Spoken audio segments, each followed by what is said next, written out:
Bonjour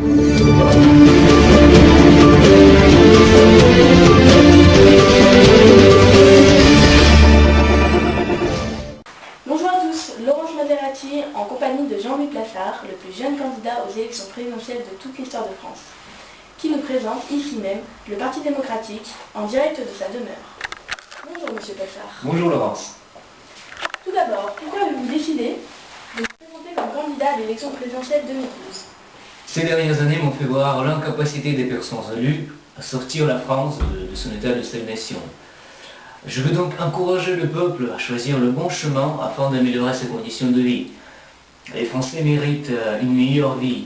Et le but principal d'un État, c'est de satisfaire les besoins et concrétiser les attentes des Français. Monsieur Plassard, pensez-vous que votre âge est un avantage ou un inconvénient pour les élections? Et pensez-vous pouvoir faire face et être à la hauteur de toutes ces difficultés à venir en étant le plus jeune président de toute l'histoire de France? Premièrement, il ne faut jamais oublier qu'être un président est un grand travail qui demande de mettre toutes les capacités en œuvre, mais aussi être responsable pour chacune de tes actions. Je comprends très bien vos doutes concernant mon âge et mon expérience politique, mais le temps change et les critères qui avant limitaient les façons de penser changent avec. Nous ne pouvons jamais évoluer sans modifier les manières de gouverner.